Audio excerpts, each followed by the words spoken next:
Yeah. We are live on the air with the Honky Tonk Man. I am your host, the player JT Evans, alongside my co-host, Jonathan Clark. How are you doing tonight? Well, first of all, you forgot to say the greatest WWE Intercontinental Champion of all time. That is correct. You are the greatest Intercontinental Champion of all time. Now, I do believe you have an upcoming match in Tulalip, Washington. What are your thoughts on that? Well, I don't have too many thoughts on what I'm going to do when I come to Washington. I mean, you know, the Honky Tonk Man. I'm thinking about singing. I'm thinking about dancing. I'm thinking about combing my hair. I'm thinking about all those pretty girls up there. I'm thinking about everything I'm going to do after that match is over, not when the match begins. Definitely. Now, you are also doing a training seminar up there for young students and wrestlers that are already in the ring for them to learn from one of the greatest in all of professional wrestling. What do you plan on doing with the participants of this training seminar? Well, I'm going to take those kids out there, and I'm going to show them what it's all about. I'm going to show them what professional wrestling's all about. You see, sometimes these kids, they don't understand. They think all you have to do, oh, yeah, brother, oh, yeah. All you have to do is watch professional wrestling on television, and you say, oh, I can do that. I think I can do it. I think I'm as good as him. So you know what the Honky Tonk Man's going to do? I'm going to take them, and I'm going to wind them up. I'm going to twist them up like a pretzel. I'm going to tie them up like a necktie, and then I'm going to roll them over and cover them 1, 2, 3 like a blanket. I'm going to let them know that professional wrestling is a professional business. It's not made for punks. It's not made for people who want to do this as a hobby. This is made for somebody who wants to be a real professional wrestler. And I'm going to take them and show them everything they need to know to be a professional. Now, if that makes Mommy cry, then Mommy's going to cry. But all I got to say is, little Johnny, if you can't take it, then don't show up. Well, I know I got a day ahead of me then, because I will be attending that training seminar. For more information on Tulalip Championship Wrestling, you can actually visit them on MySpace, myspace.com/Tulalip Wrestling. Now, if you don't mind, we'd like to ask you some questions about your career. Well, what do you want to know, brother? Well, I'm going to actually let my co-host Jonathan Clark ask the first question. Go ahead, Jonathan Clark. How are you doing, Honky Tonk, man? How are you doing? Bad boy Jonathan Clark. Yeah. You know, a lot of guys in the Northwest are named Clark. You guys get that from Lewis and Clark, I guess. I'm from Newfoundland, Canada. You were actually here last year. Oh, yeah. Goofy Noofy, eh? Yeah, indeed. Hey, crack out the streets, eh? Are you drunk? First off. No, not. Okay. Go ahead and ask your question. How did the Honky Tonk Man gimmick come about? What difference would it make if I'm drunk or not? You want the interview or you don't want it? Yes, we want the interview. Why do you care? Huh? Okay. No, he's upset now. He's upset now because I said Goofy Noofy. See, only people from Canada. Oh yeah. Okay. Tell us how the Honky Tonk Man gimmick. How did the Honky Tonk Man gimmick come about? And well, one day I was sitting on a toilet. You know what I'm saying? And I sat there and I went, oh. Well, somebody's already doing. Oh yeah. Actually, it came from a song. I'm a Honky Tonk Man. Definitely. Now, you guys want to be serious? You want to do some internet nice, fun stuff for the fans? Well, I'm loving your interview so far. So I see you've held a numerous amount of titles in your career. Which one meant the most to you and why? Oh, gosh. Of course, the Intercontinental Championship for the WWE, simply because I was able to beat Ricky the Dragon Steamboat, who didn't want to lose, and I was impersonator. Guess what? To lose to Ricky the Dragon. Now, here's this guy. He has a job teaching young students, teaching young wrestlers. He has a full-time job making money, stealing a paycheck every week from the WWE, but yet he tells someone on the interview he didn't like losing. Definitely. He didn't like losing to an Elvis listen, when it comes to losing Bret Hart, let me talk about Bret Hart. Bret, you don't pick and choose who you lose to. The promoter tells you who you're going to lose the belt to, who you're going to win the belt from. I mean, would he have rather have lost the belt to a bagpipe-playing, skirt-wearing Roddy Piper? Or a snake, Jake the Snake? Or a junkyard food dog? See, I mean, you see what I'm trying to say? Oh, yeah. We actually have a caller calling in. I'm trying to be realistic here. So when you ask me what am I going to teach the students when I come there and do the seminar, some of the key things like this that I just said. You don't pick and choose your opponent. You don't pick and choose things. It's a job. You show up every day, and you look on the sheet of paper, and it tells you what to do. And if you're happy, go do it. If you're not happy, pack your bag. Definitely. We have a caller calling in. Actually, I'm going to cue them in by the way they called. Okay, first caller, you're on the line. What's your question for the Honky Tonk Man? What is your thoughts of the superstars of today? What is my what with what? What is your thoughts on the superstars? Yeah, Okay. Your thoughts on the superstars. Speak very clearly and pull the phone away from your mouth. Your thoughts on the superstars. What Superstars superstar? of today. There is none right now. Who? John Cena? A white man trying to do black rap? Okay, I'm going to cue in our second one. Caller, you're on the air with the what's your question? How you doing, Honky Tonk Man? I got one question for you.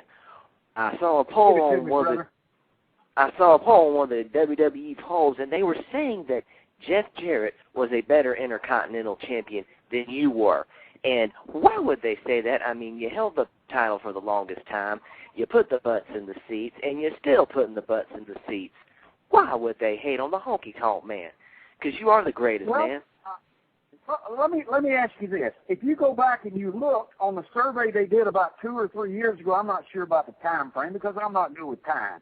Because I'm living in the past anyway. You know, with a guy that slicks his hair back and he's got sideburns from the 70s and he wears bell-bottom pants, you're back in now.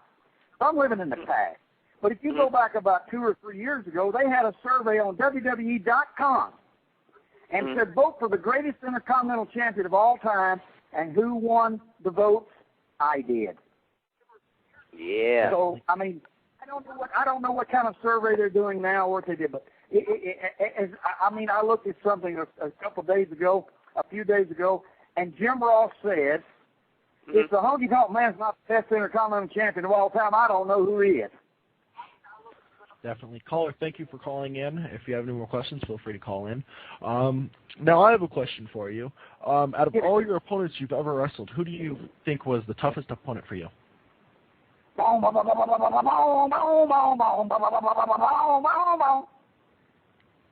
Anybody recognize that music? Not really. Whose music is it? The Ultimate Warrior! Oh, the Ultimate Warrior. Actually, I heard he made his return he's making his pro wrestling return in June. What are your thoughts on that? You know, let me be very candid now. Let me be quite honest, and I'm going to not try to be funny and hilarious and joke around with all the people that's listening. I look at these guys, and if you look at me, I've not quit the business. I've not knocked it. I might have knocked and talked about some people that are in the business, but I have not quit the business, and I've never said the business is so bad for me, like the DiBiase's and the Road Warrior Animals, and now the Warrior who had such a bad taste about the professional wrestling business for the last decade. But now they all come crawling back to the wrestling business because they need a quick payday. They need money. And if he says he doesn't need money, my question to you, Warrior, is this. Why are you trying to come back if you don't like the wrestling business and you don't like the people in the business, and if you don't need the money, then you're doing it? I'm going to tell you why I do professional wrestling, and I want the world out there, the internet people to know. Put it on YouTube, put it anywhere. I do this because I love it, and I do it for one other reason. And the only reason I pack my bag and I leave home is to make money. Simple. That is case closed. Vince McMahon runs the World Wrestling Entertainment, WWE, simply because he makes money. The day he doesn't make money, he will close the company. You think so? So for all these guys who crawl back to the business after they said they hated it, it's bad business, why are they coming back? That's my question. I know the Ultimate Warrior is not the most professional guy, and he's been known to take control of his career. I remember when at Wrestlemania 12, he was supposed to work, I think, a 10-minute match with Hunter, and he wouldn't go out there unless it was shortened to 3. And then there was a time when he wanted to go out and he wouldn't go out for X amount of dollars. But there's got to be some people out there, sir, that definitely have a passion for it. Well, I understand using your leverage to get what you want. The problem I have is when you leave the business, like he has done, and like the DiBiase who left the business and then came back into the business, but all the time he was gone, he said the wrestling business made him snort cocaine and take drugs and be an alcoholic and chase women. It destroyed his life. The wrestling business didn't do that. Those are personal choices you make. It's not the business you in that makes you that individual. Mm-hmm. You know, you can be born into poverty and grow up to be president of the United States. It has nothing to do with that. No. So that's what I don't understand when these guys come crawling back because they need a payday.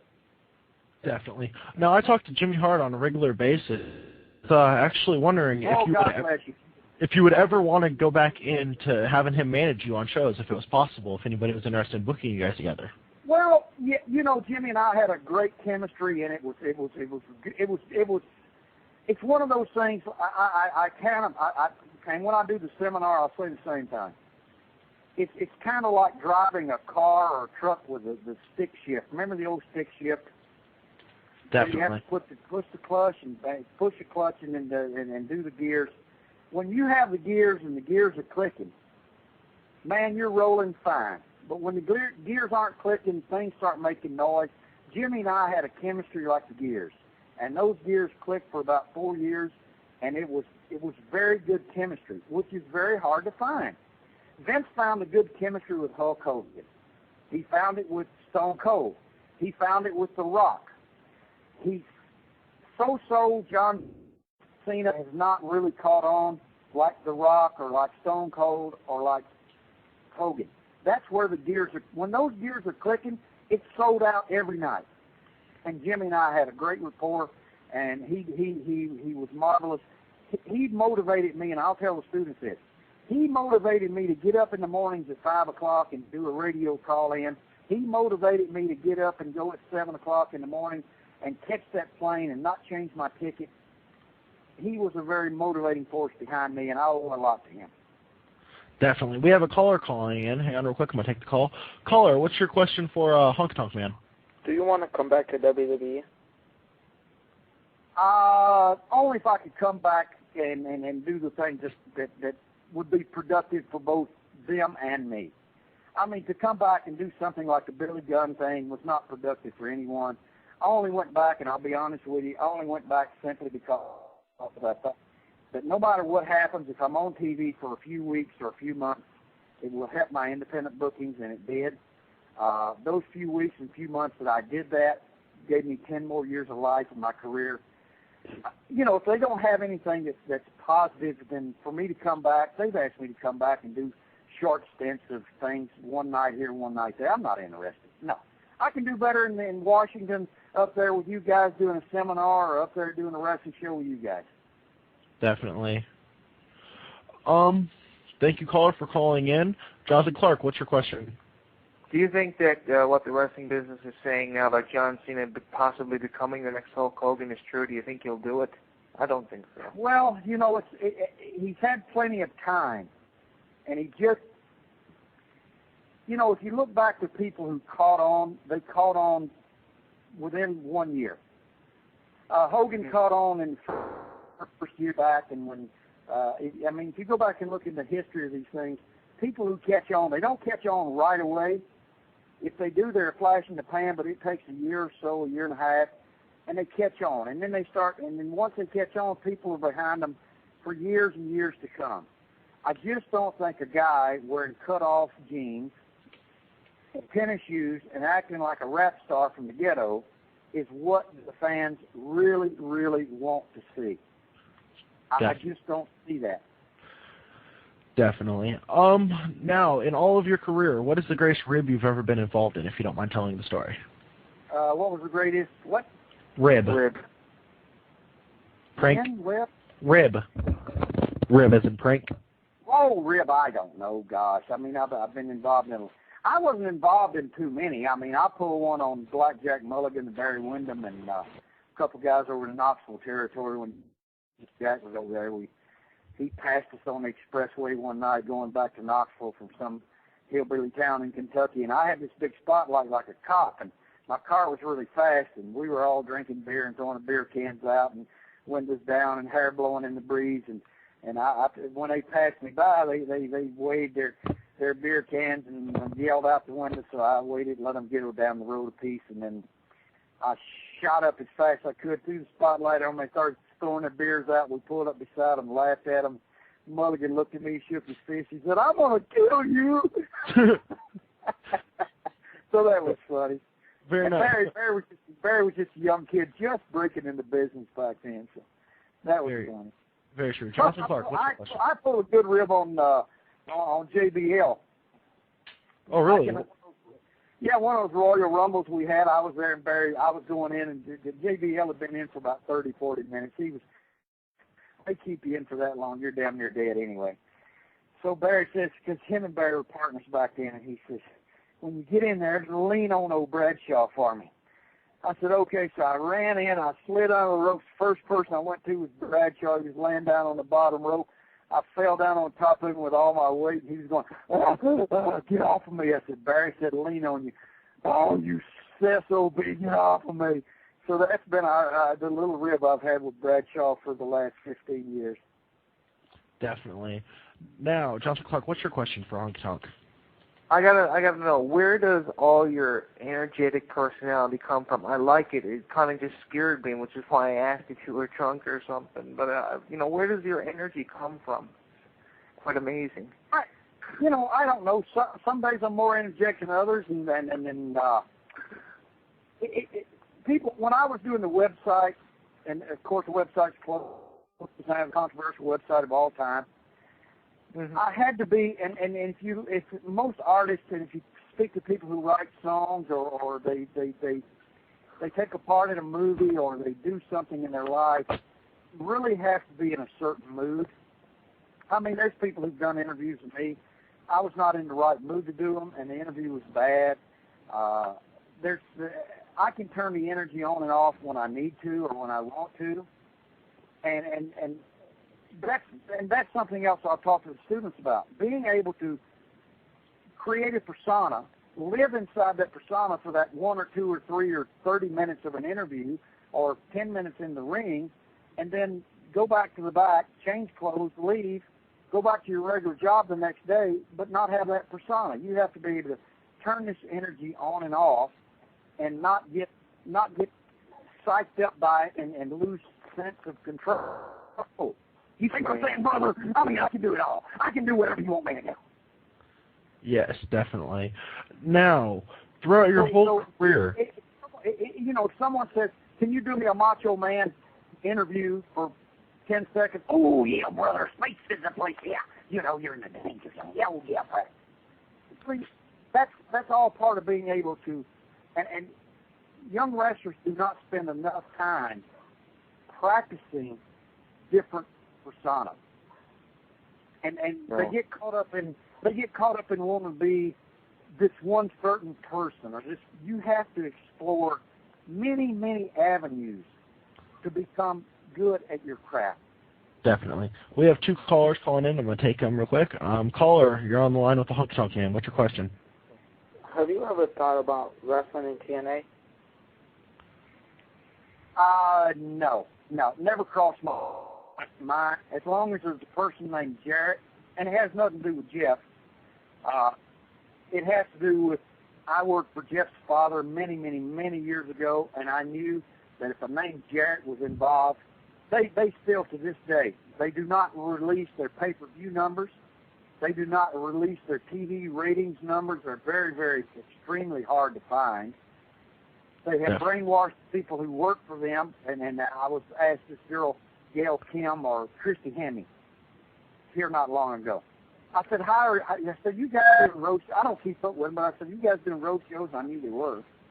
And she said, yeah. I said, well, how are you guys drawing? She said, oh, we're doing 3,000, 3,500 people every time we go out. I said, now, wait a minute. Yeah, you might want to watch your language. No, it's fine. It's fine. I'm mature. Okay, because yesterday we hang on. We have a caller calling in. Hang on. So this is a child program also? No, you can cuss. Caller, you're on the air. Oh, no, I'm sorry. I want to apologize to all the kids. I want to apologize to all the kids and parents that's listening out there. I'm sorry. Hey, caller, you're on the air. Yeah, can you hear me? Yes, what's your question for Honky Tonk? We can hear you. Yeah, I was wondering, I've been reading a lot of stuff about Big Papa Pump and all the heat he has towards Shawn Michaels and Triple H. Is that true, or is he just putting on a show? You know, I was never around Scotty too much. I've been around Rick now on the independents quite a lot, and Rick's a really nice guy. I met Scotty a couple of times when I was in Atlanta working for that WCW for the short time I was there, and he was nice to me. But you know, he has his opinions about those guys, and from what I understand, his opinions and mine are pretty much similar. Yeah. Where does your love for children come from? It's very admirable that you have a interest in children and you do things. You're kind of like someone like me, because I'm really into children and things, and I try to relate to them. Where does your love for children come from? I don't know. I mean, I had a little sister passed away with cancer at 4 years old. I was 12. My mother passed away with cancer. She was 49. I was 28. Mine did. I suppose. We have another caller calling in. Oh, we have two of them. Hang on. Caller, you're on the air with the Honky Tonk Man. What's your question? Yeah, I got a question for the Honky Tonk Man. Back in WWE when you were Intercontinental Champion and you were with Greg the Hammer Valentine Tag Team Champion, what made you leave WWE? Was it because the contract ended, or is it just you just didn't want to be there no more? No, when Greg and I were when I lost the belt and then I moved, they put me down. Once you lose the belt and they don't have anything for you, then you move down the card. So then they had myself and Valentine together. And at that point, we were doing good and we're going to take the belt from the Hearts. Yeah. And they secured the services of the Road Warriors. And once they got the Road Warriors, then part of the Road Warriors deal where they're going to be tag champions. And so we were the last team along, and we were behind the 8 ball. And they cut Valentine loose and put me doing commentary. And Valentine said he's doing independence, making $1,500, $2,000 every Friday and Saturday night, 4,000 a week, only working 2 nights. I'm doing commentary, making $300 a show. And I said, heck with this. So I up and gave my notice, and I gave my notice. They didn't fire me the first time.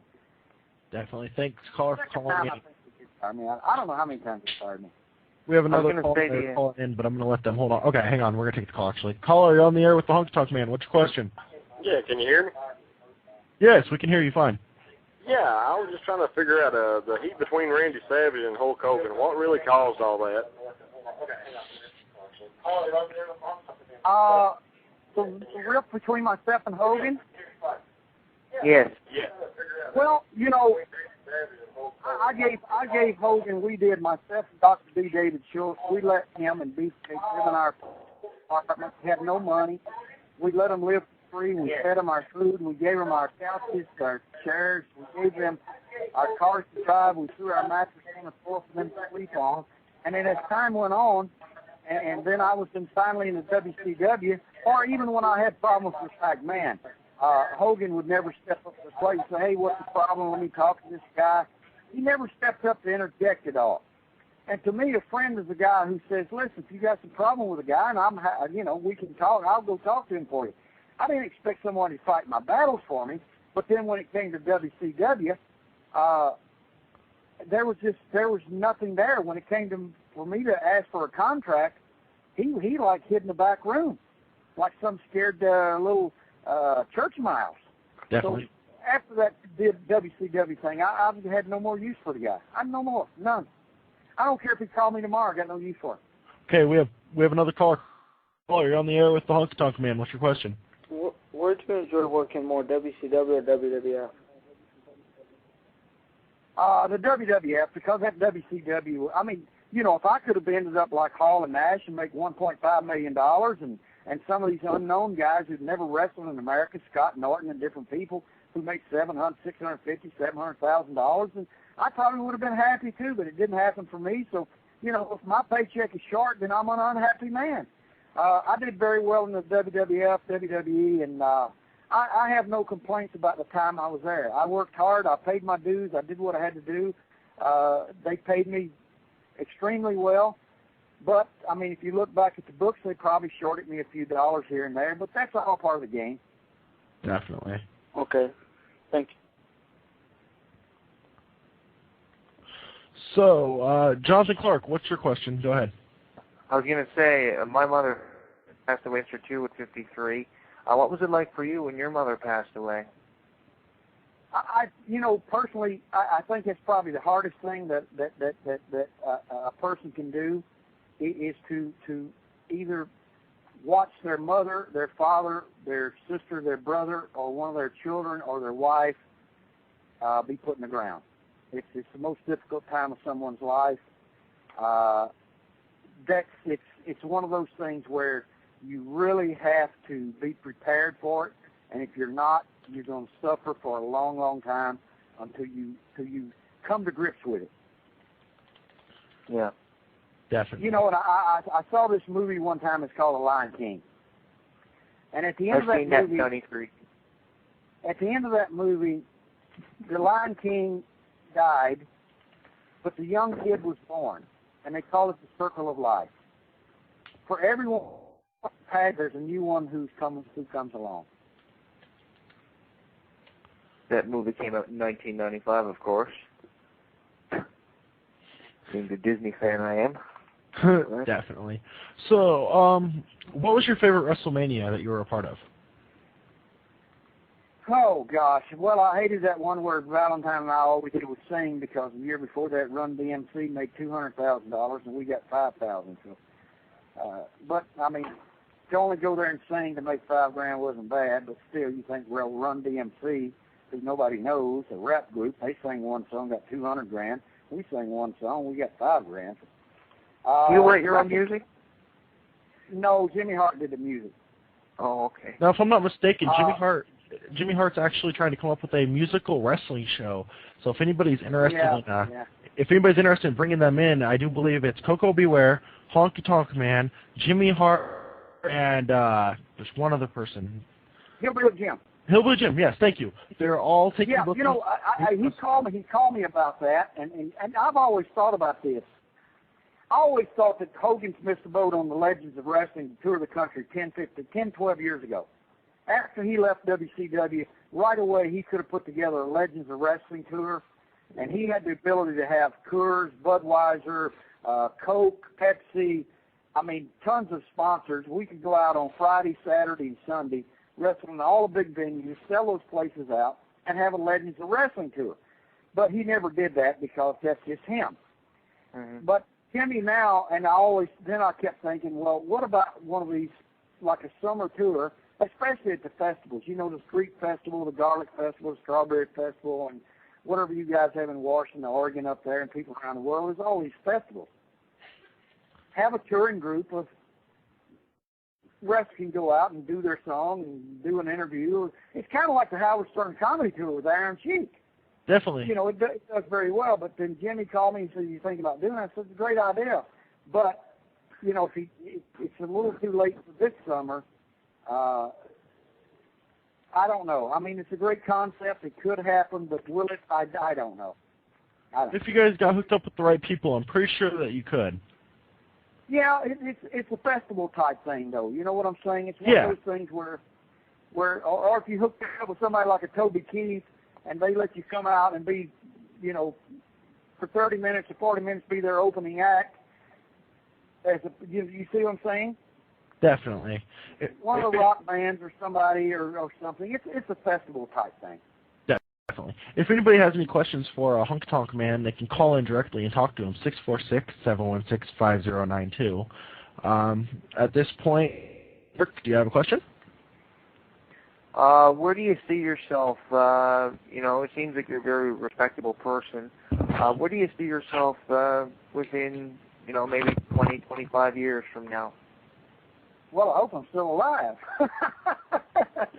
But, you know, I'm trying to reinvent myself right now. As we speak, I went today, I bought a scanner.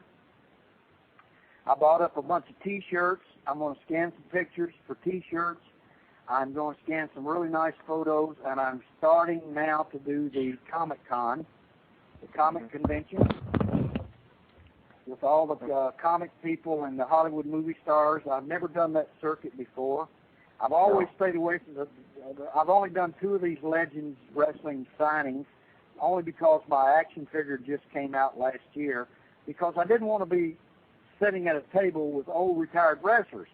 You get guilt by association. What I'm going to do is I'm going to Youngstown, Ohio in 2 weeks to do the comic show there. It's a big one.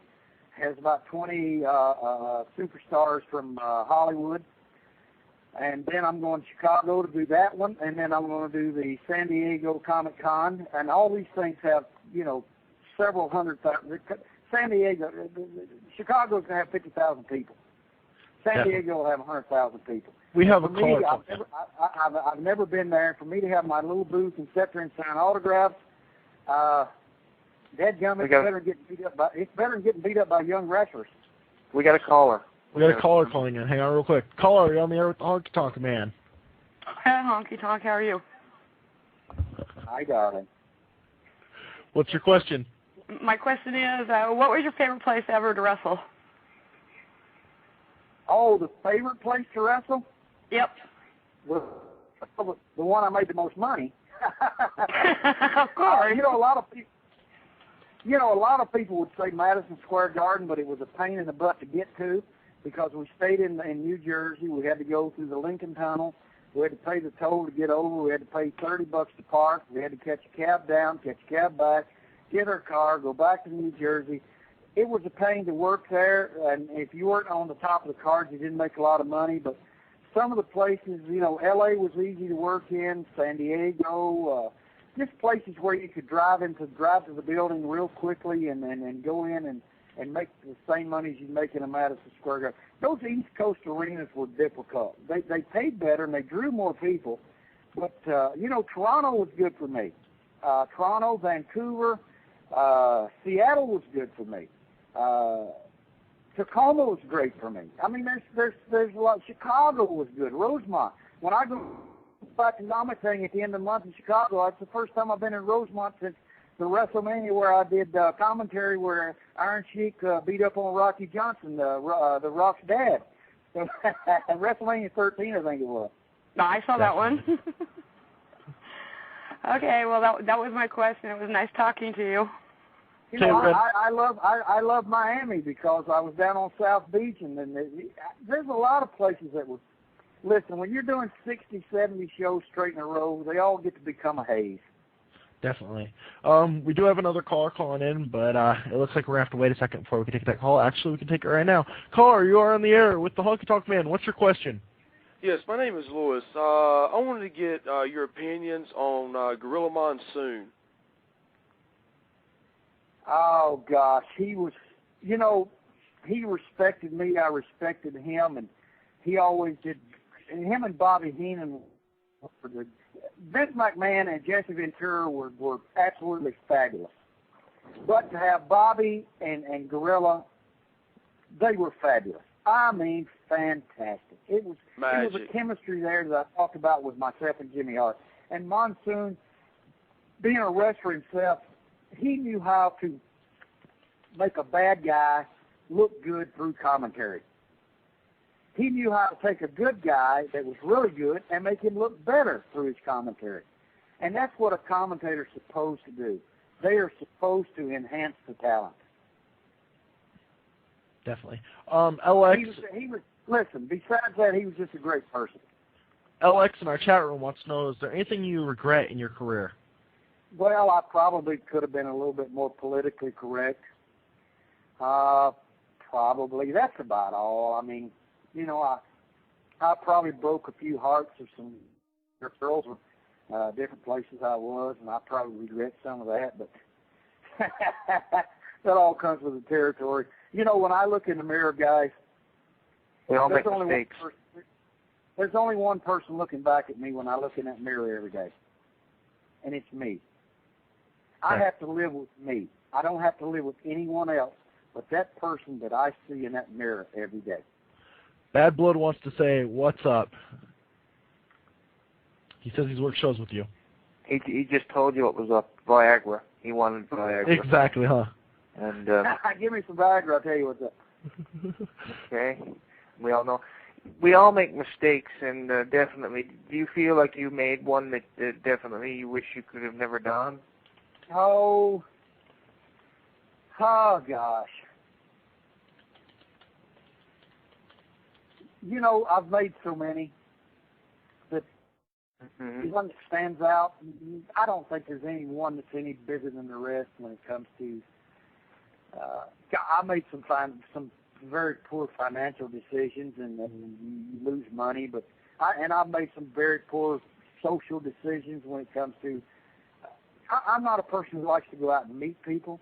I'm not a person who I don't like people in my home. I don't like to go have dinner with strangers. You know, there's certain things in my social life that I probably should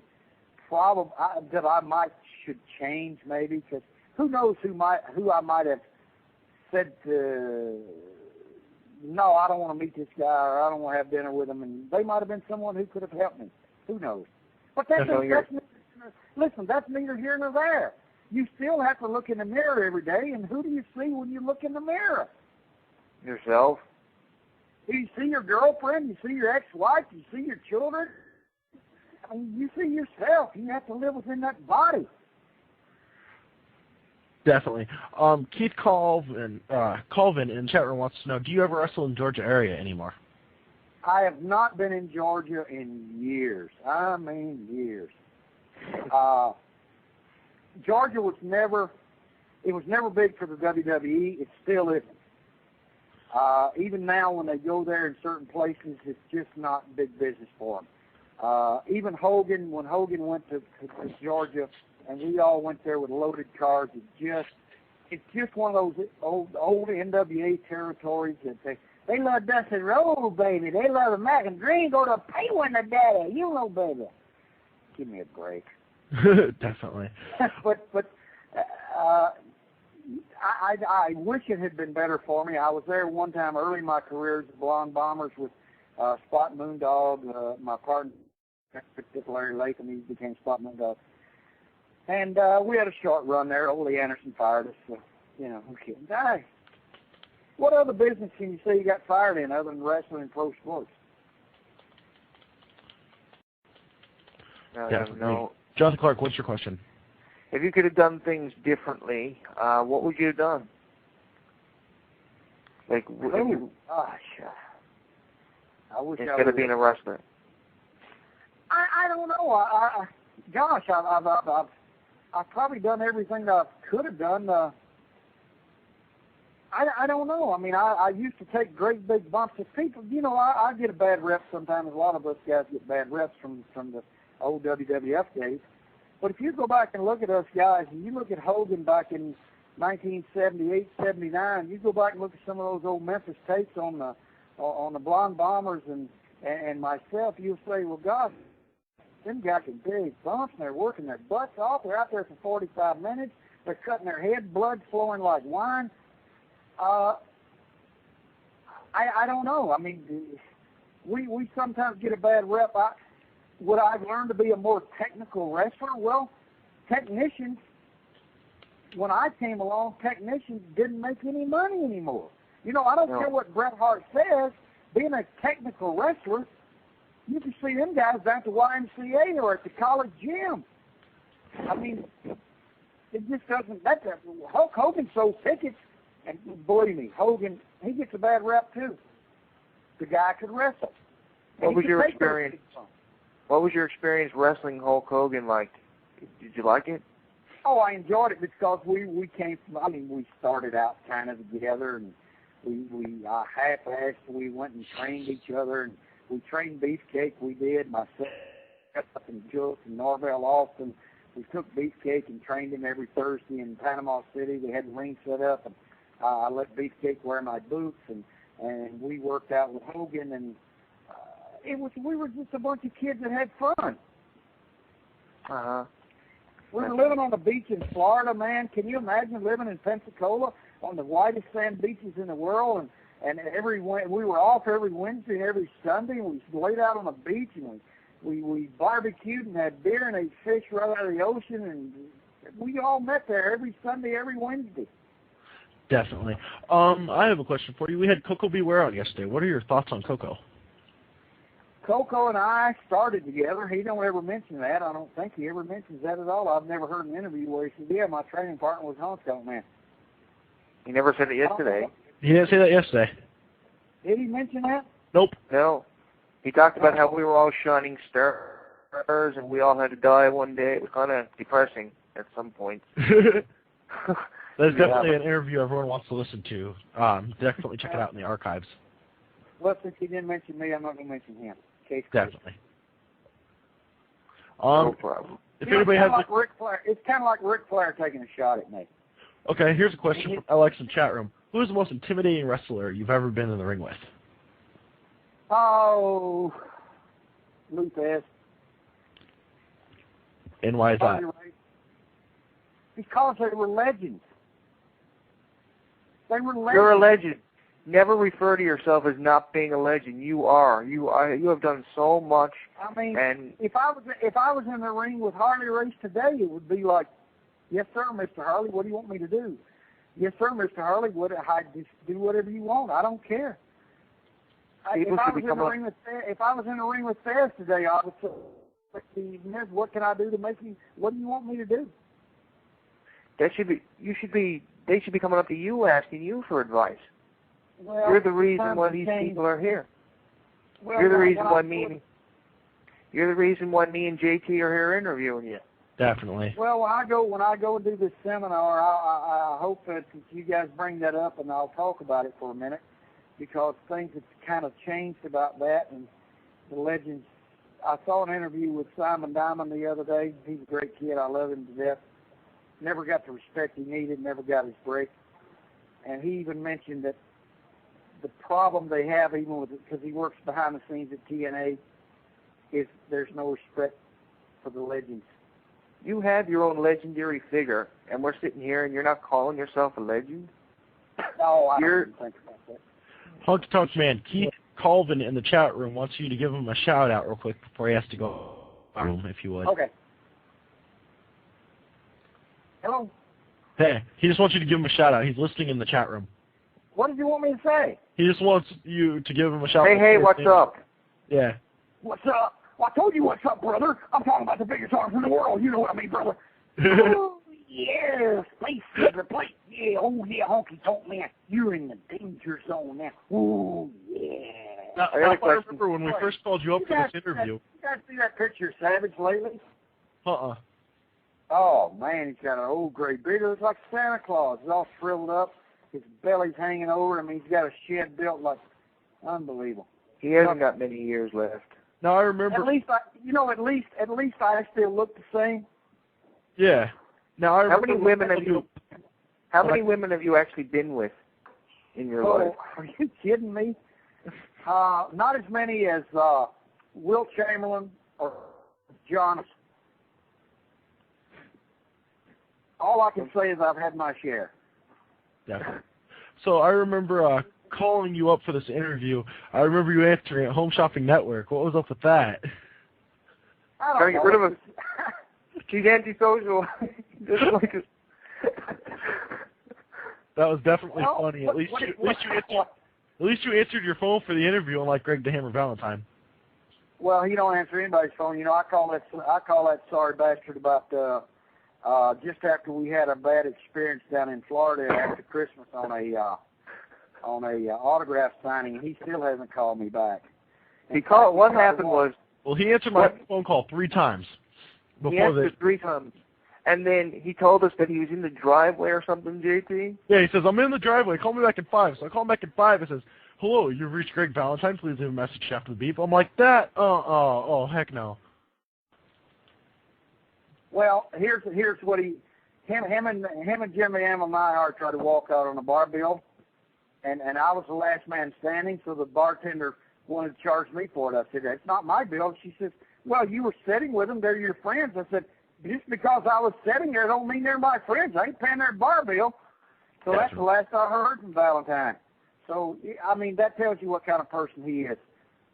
Did you say you didn't like meeting people? Does that mean that you don't like me and JT?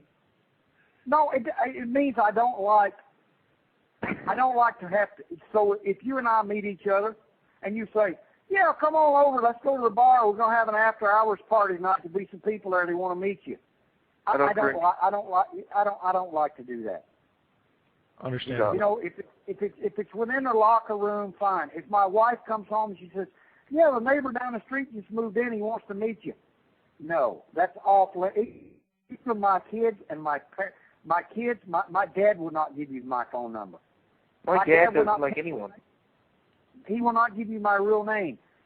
My kids never mention my name to anyone. They never tell anyone who I am. My wife spent 10 years in the school district, and no one knew what her husband did for a living. Dang, you're a very private man then. I can respect that. Here's the thing. What I do for a living should not have an adverse effect on my family.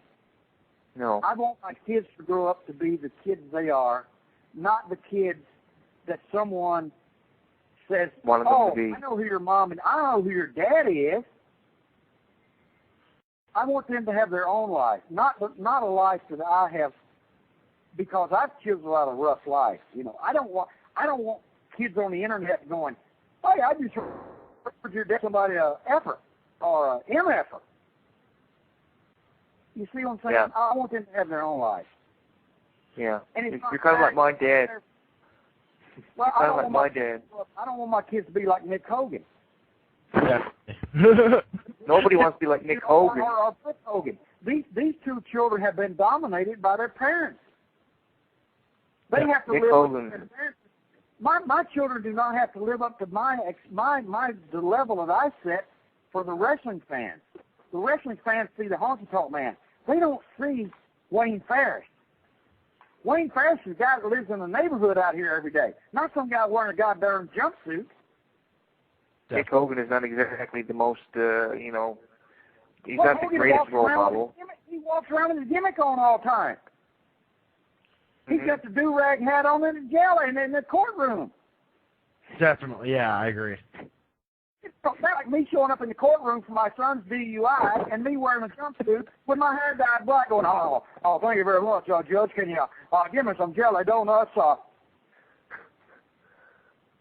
Definitely. At this time, I would like to ask our listeners to add us to your favorites on Blog Talk Radio so you can get upcoming events that we're having.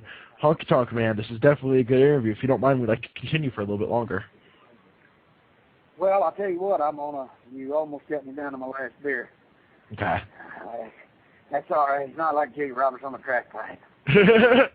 You're like your drink. Not Sandman. We had Sandman on the phone earlier, and he sounded totally shit-faced. Well, I mean, some guy accused me of being drunk when I wasn't. I've only had 2 beers, so if 2 beers like make me drunk, I guess I'm drunk. So you like the occasional drink? No, I drink every day. Definitely. I don't drink hard liquor. I've been almost 4 months without having any hard liquor, and I feel great about that. You're kind of like my dad. My dad doesn't like anyone. Definitely. We actually had a lot of listeners in the chat room. You're probably one of the greatest interviews we've had so far. I don't take any drugs of any kind. I've smoked more marijuana. I've smoked more marijuana, took more pills than anybody known to man, and still be living. And I drink more whiskey, more wine, more vodka, more booze than anybody. But I don't do any hard drugs. I don't do any marijuana, and I don't do any hard booze anymore. That's it. Definitely, we can respect that. I don't. There's some things in life you care about, and there's some things you don't care about. And I just do not even care about it. I live out here in Phoenix, Arizona. It's 100 degrees. You're sitting out in the sun, or you're doing some work, or you're doing some errands. You need a cold beer. Hey, brother, cold beer don't for nobody. Oh, definitely not. I can definitely respect you for that. When I get up there to Washington to do this seminar, I would hope they have me about a 12-pack of Budweiser, because the best seminars when I got me a 12-pack. Definitely. You want me to let them know that for you? No, I'll have it after. LX wants to know how much of your character affects your private life. I don't drink when I'm working. Definitely. LX wants to know how much your character affects your private life and the other way around. It really doesn't affect my private life unless someone who invades my private life to ask for something about the character. It's like when I go to one of my wife's functions now with the school people, they say, "Would you want to come up and do karaoke? You're a singer." Well, I'm not a singer. It's just some nonsense I do that's part of the Honky Tonk Man. I don't do karaoke. I've never been in a karaoke bar in my life. But to go to her functions, and I tell her beforehand, I will only go if they don't bother me. But no matter what, I go, oh, come on, sing karaoke. You know, I mean, come on. That's why I don't go to after parties. I don't go to after parties with all the boys at the matches, and I don't go to bars. Would you like to ever put out your own music album? I get my little 12-pack, I go back to my room, I watch Sports Center. Now I have a question for you. What's the worst run-in or encounter you've had with a fan? Oh. Me. Awesome. Well, there's one guy who was running one night and was going to stab a wrestler named Sonny King. We were in Ocala, Florida, where the Orange He was going to stab him? Yeah, we were outside leaving the locker room, and I pulled on, and he ran away and came back with a gun, so we all had guns. Then there was one in Mobile, Alabama, who was running to do something to Bob Armstrong, and I didn't know what he was going to do, but I punched him in the mouth, and his tooth broke off in my hand, and my hand swelled up like a snake bite for about 3 weeks. That was bad. What's the worst injury you've encountered during your career? Oh, gosh, I don't know. I had a broken ankle that I worked on in Japan. It got broken in Puerto Rico, and I went to Japan for 6 weeks, and that darn thing still hurts me 30 years later.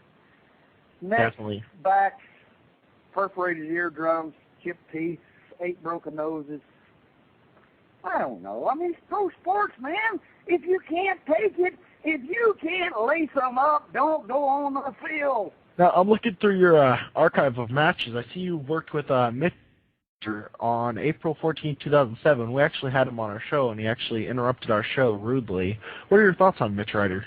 It was in Shelbyville, Indiana. Mitch Ryder. IWA Mid-South. Gosh.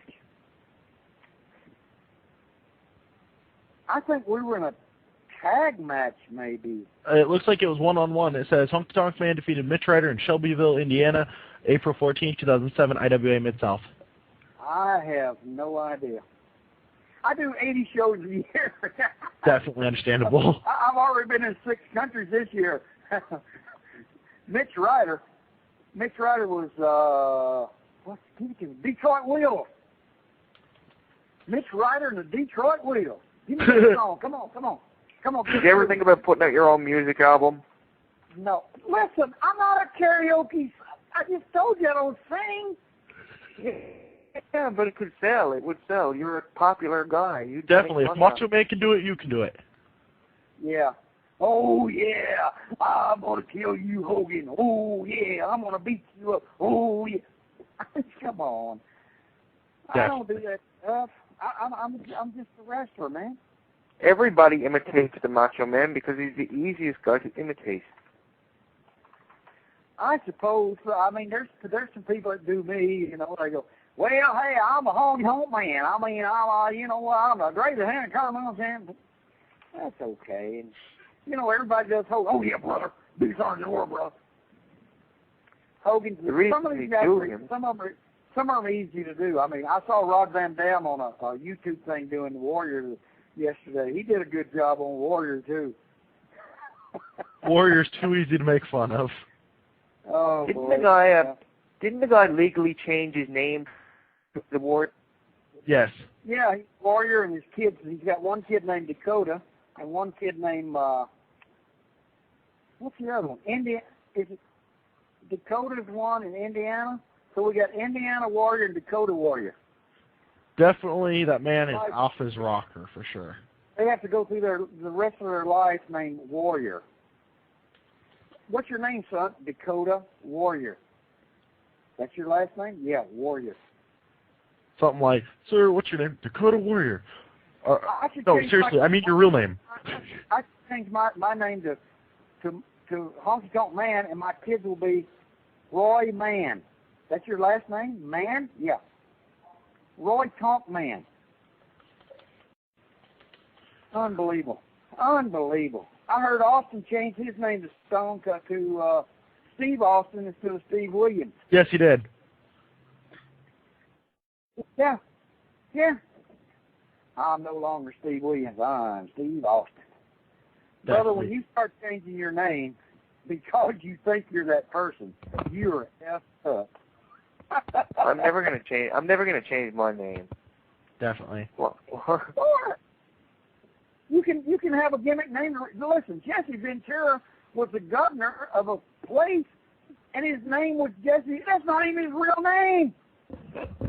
Oh, I agree. I'd like to make the announcement that our shows are now on Online World of Wrestling. Are they really? Nice. Yeah, they are. You just go to Online World of... I would like for you guys to know that this is the first internet or radio interview I've done since probably sometime late last year. So do you like us? Do you like me? Do you like JT? Well, you said you were going to plug my show up there in Washington or somewhere. That's the only reason I did it. Definitely. It's Tulalip Championship Wrestling. For everyone that wants to check out Tulalip Championship Wrestling, they can check it out on MySpace.com. It's MySpace.com/Tulalip Wrestling. Honky Tonk Man will be there, and he will also be doing the seminar earlier that day, so be sure to watch that show. Tune in. I do believe there's probably going to be some footage of it on YouTube, so be looking on YouTube for it. Alexis, Honky Tonk Man, you're doing a great job in this interview. She's loving it. I think our fans are definitely appreciative. I appreciate it. You guys have got about 10 more minutes. I know you got to take a break, and I've got to go get me another 12-pack. Definitely, not a problem. This is where all our listeners are frequently coming from right now, apparently is Online World of Wrestling, because there is a direct link to our live chat center, courtesy of me, posted there. That's where all your callers are coming from. Definitely. So, when you say where they're coming from, I mean, what states or what? I can tell all over the world. Coming from back east, just by the area. Oh, yeah. Like, a couple of them are from Georgia, and a couple of them are from New York. Well, yeah, I could recognize those Georgia accents. You know, Honky Tonk Man, what do you know how am down in Georgia? Definitely. We do thank you for taking your time. And You saved our ass tonight. I got to tell you, our show was the pits, and you came on, and you saved it. Well, yeah. Okay, that means the next time I see you, you got to buy me a 12-pack. We'll buy you a beer. We'll buy you whatever you want. If you don't mind, the last time I went into the liquor store, I'm 22, and they ID'd me because they thought I looked young. Listen, they ID'd me today at the Walmart. What? Really? Of course, Walmart ID'd today. You know what the great thing about being ID'd is? What's that? You look young.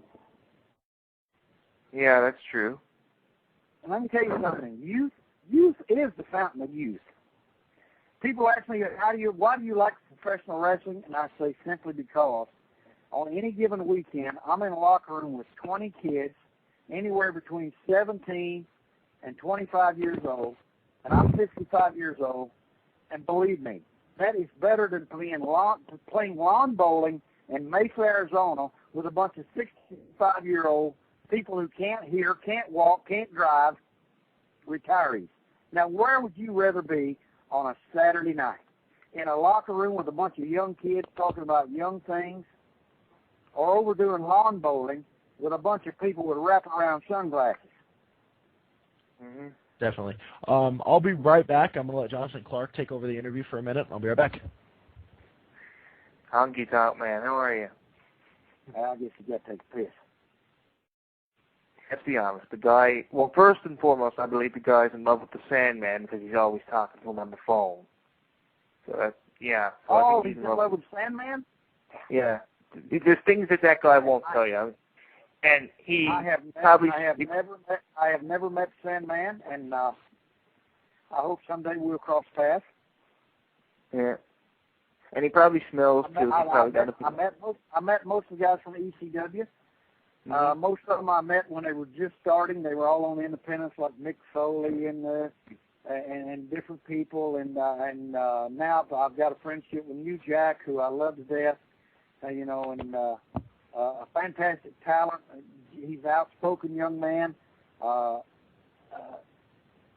love what he does, and I saw some matches that he's done, and it's just extraordinary the things that he's accomplished.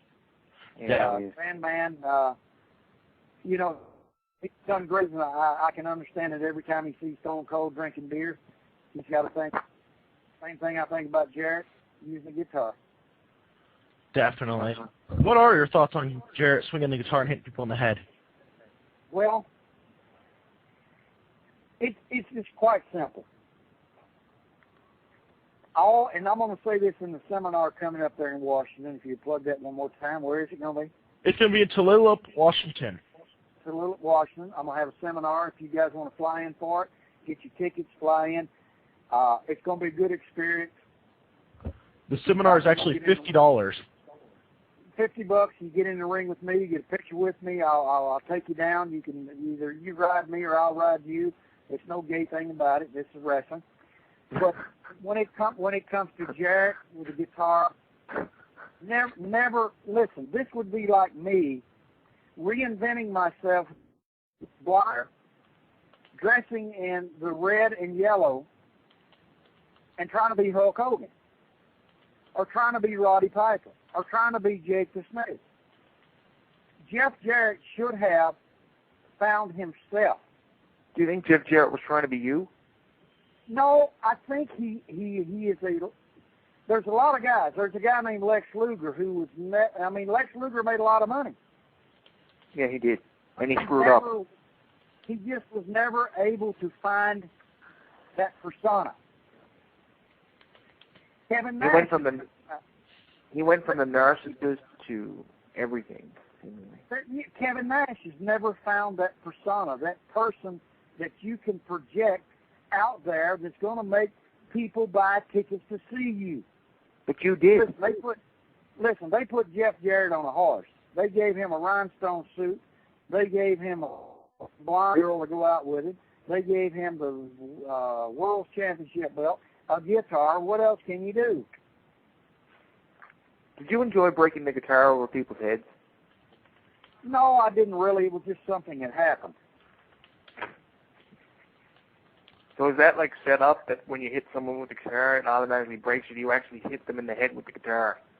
Well, no, it didn't automatically break, and that's where here's the problem I have with Jarrett. Why did he choose the guitar when he doesn't have the jumpsuit or the black hair? Well, I'm from Nashville, so I'm going to hit people with a guitar. Well, why didn't he use a bass pedal? Why did he use a snare drum? And then why did he take a guitar, and every week he's hitting people with this guitar? That's nothing like but a piece of paper. Listen, brother, when you see me in Washington, if they have a guitar there, it's going to be straight off the streets. Really? And why are we even talking about it? Jeff Jarrett who? Do you hate Jeff Jarrett? No. Jeff Jarrett is definitely a Honky Tonk man, Mark, I might say. Well, that would be for him to answer, I suppose. If he was, he'd have me there on payroll like he has Kurt Angle for $1 million a year. He is definitely a mark for ex-WWE wrestlers and brings them in, I do believe, because he thinks it's going to compete with Vince, but he has no way, shape, or form, even at the level of WWE. Listen, let me tell you something Jimmy Hart told me a couple of weeks ago. And I haven't spoken with Jimmy in about a year. And I repeat this to everyone I see now. Jimmy says, if Vince and the WWE closed tomorrow, and I want you guys to put this on a quote somewhere on every webpage. Well, I will do that. I'm a columnist. I'm a columnist, so what do you want me to post? If WWE closed tomorrow, TNA would still be number 2. Definitely. And then you got Nash in an interview the other day says, we don't want to compete with SmackDown. That's like whipping a man with one leg. That comment will be posted this evening. Definitely. We thank you for your time. If WWE closed tomorrow, TNA would still be number 2. TNA is not going to last 10 years. Let me ask you something. How could somebody, how can a guy named the Red Rooster, Terry Taylor, Scott D'Amore, and Dutch Mantell, and what's that other guy, Vince Russo, who said anybody over 30 shouldn't be in the wrestling business, and now he's 50, and he's in the wrestling. How could those 4 guys, Jared, who never got over without his daddy, how could those 5 guys, or 4 guys, run a company and tell guys how to get over? Definitely. First of all, Vince Russo doesn't know what he's talking about. He thinks he knows storylines, but he doesn't. Thank you. WCW made the mistakes, and they're afraid to admit them. That was the problem with WCW. If we were this guy was making $50,000 working for Vince, writing a magazine, and the only reason they gave him a job was to get him off the Long Island radio show where he was knocking their products so bad. They gave him a job and gave him to write the magazine, and then somebody thought he was the brains behind Stone Cold and the NWO, and he was the brains behind nothing. They bring this guy to WCW, give him $750,000. This guy, and now Christian, he's a preacher. Oh, praise the Lord! I'm sorry for all those bad things I said about people. But then you got Terry Taylor, the Red Rooster, who's going to tell some young person how to get over. Vince Russo has shit for brains. Let me say this, and you can quote me. If you have never played the main event at the big show around the world at every major arena, and you have been the main event, how can you tell someone else how they can be the main event? If you can't, because you've never been there. It's impossible to do it. You can't do it. How could someone who is nothing against Scott D'Amore, and I like Scott. I've known him for a long time. He ran his own promotion in Windsor. He still does. How can Scott D'Amore tell someone how to be a main event player in the major arena and how to get over as a superstar? It can't be done. Definitely. Listen, if you're going to be a Super Bowl quarterback, there's no way that someone who's never been to the Super Bowl is going to tell you how to get there if they've never been there. That's right. Definitely. I can't tell you how to drive an 18-wheeler if I've never driven one. Well, Kokobe Rare was talking something along those lines about being an 18-wheeler driver last night, wasn't he, JT? Yeah, we have about 11 minutes left in the show. So, if I had a driving school and I said I can teach you how to drive, but I have never driven a car and I don't have a driver's license, what kind of idiot are you to listen to me? That's well, right. I can show you. Listen, fellas, I can show all of you guys how to get to the main event. I can show you how Wrestlemania. I can show you how to headline Madison Square Garden. Have you ever done it? Well, no. Well, how can you show it? Definitely. But have you ever hosted a radio show? That's the question. We can show you how to do that. I've never done it, never want to. You know why? Because I don't know how. You want to know how? Would you like to know? That takes up too much of my time. Not really. 2 hours a week. That's a lot. Definitely. At this time, Honky Tonk Man, we'd like to thank you for being on. We're running low on time. But we'd like to have you on again at a later time, if that's okay with you. Well, I'd love to do that. I hope you guys get some of my good quotes, the ones that mean something, not the negative. I will. I'll make a promise to you. I will personally go on the internet tomorrow afternoon. I'll make a promise to you. I swear to you, because I respect you so much. I will go on the internet tomorrow, and every comment told me I will post in front of over 20,000 people. Well, I would hope to post positive things that have an impact on people's lives. I will. I gotta I had to tell you this before you go. You have the sweetest daughter in the world. We called her up. She told us that you weren't home, and we called your cell phone, and we thought you let us down, but you came through. We have total respect for you, sir. Yes, thank you very much. We'll call and schedule something for next month or even July. We'd love to have you on again. All right, I told you 5:30. You guys called 5:15. I walked in the door at 5:20. My daughter said, "Somebody called for you, Dad." I said, "Who?" She said, "Some guy for radio." I said, "Well, they told me 5:30." So we'll call and schedule for like July. We thank you very much for being on. For everyone in the chat room, we thank you very much. The greatest Intercontinental champion of all time. That's right, and we will play your music to end our show tonight. Thank you very much. Yes, have a good night. Bye-bye. Bye. All right, that was the Honky Tonk Man. Be sure to tune in tomorrow. We have Queely from WCW. We have the Skandar Akbar. We also have Jason Knight of the original ECW, former WCW star The Equalizer, and Ron Zombie. Sunday at 1 p.m. And tomorrow is 1 p.m. Pacific Standard Time. And Sunday, we have the XPW stars. We have the Gigolo, Steve Rosano, Vinny Massaro, recently seen on Howard Stern Show. We also have the Hardcore Homo Angel, GQ Money, and the Rock Superstar Chaos. Be sure to tune into that show. And don't forget, we're on Online World of Wrestling now. We are on Online World of Wrestling. At this time, we're going to play the Honky Tonk music, and we will be right back.